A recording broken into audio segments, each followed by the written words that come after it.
皇上又得佳人了。端妃长年累月不见生人，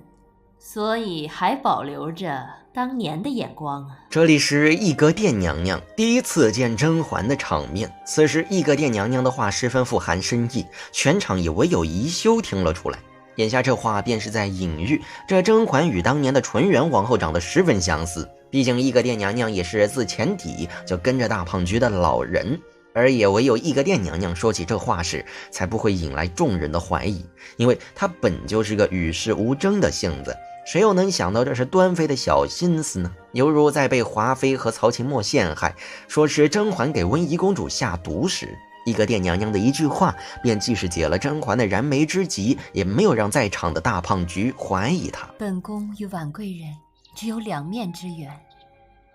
初次相见也是在温宜周岁的礼上。本宫病躯，本不宜多事，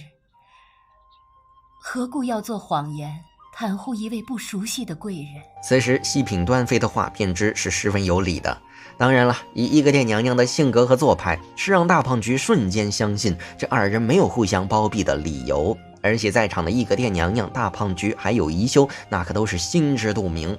这甄嬛与纯元长得十分相似，这端妃说起什么两面之缘和不熟悉的贵人，也是有点淡淡的隐喻。虽然她不认识甄嬛，可却认识与纯元相似的甄嬛，因此这个忙端妃愿意帮。而懿格殿娘娘的语言艺术，这不过是说了个开头。在懿格殿娘娘救下了甄嬛后，她连忙拉住了甄嬛，透露了自己此行的目的。曹贵人的这个孩子呀，本来是生不下来的，她怀的不是时候，生产的时候又是难产，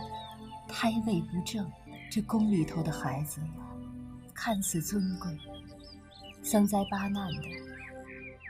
比外头的孩子多了。此时懿格殿娘娘的话便是在暗暗地告诉甄嬛，在这后宫之中有一只看不见的手一直在残害大胖菊的皇子公主们，而眼下你婉贵人如此受宠，尚未怀有龙裔便被如此针对，那么之后若是怀有孩子，必当得更加小心谨慎，且在无意间透露了一点喜爱温宜的意思给甄嬛听。其次，懿格殿娘娘说起的话又是隐约间向甄嬛递招揽之，何况本宫与婉贵人不见面，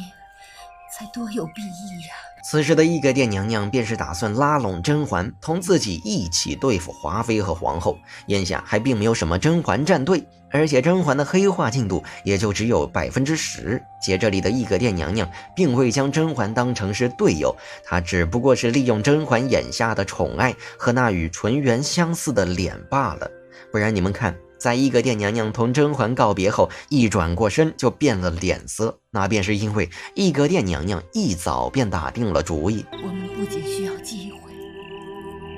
还需要人。娘娘的意思是，当我第一次看见她的脸，我就知道，她日后一定会帮我这个忙。这里的懿格殿娘娘那是相当狠，在她的心中，所有人都是帮助她复仇的棋子，而端妃便是顶着这样的心思，还能一边笑着拉拢甄嬛，当真是厉害的很。而当华妃和曹琴墨倒台之后，端妃便盯上了温宜公主。这深宫之中寂寞非常，懿格殿娘娘许久之前便瞧上了温宜公主，只不过那个时候华妃独大，她根本没有任何机会。这不还没过多久，便给了懿格殿娘娘一个满意的答复。想，公主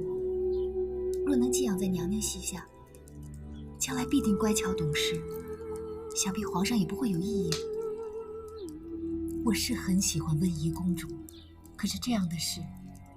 不是咱们能够做主的。此时端妃的话便是在说，我有这个想法，但我不确定大胖菊的想法。换句话说，就是暗指让甄嬛去试探大胖菊的意思，从而达到让自己抚养温宜的目的。而甄嬛也不是个蠢的，一下便明白了端妃的话外音，于是便更加卖力地说道：我愿意为娘娘尽力一试，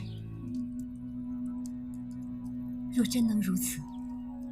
我将许她我能给的一切。这里二人的对话便像是在打八卦拳，双方你来我往的，虽然说的每一句话都有另一层意思，但却又能精准无差的对接上。尤其是一个店娘娘话语中的她，便是有双关的意思。可另一层意思便是对甄嬛说的，若是甄嬛真能帮助自己拿到温宜的抚养权，那么从今往后，自己必定以甄嬛马首是瞻，尽自己最大的可能去帮助她。回看《甄嬛传》中一格殿娘娘的语言艺术，远远不止这些，只不过她这话里话外一语双关的意思，当真是让人佩服。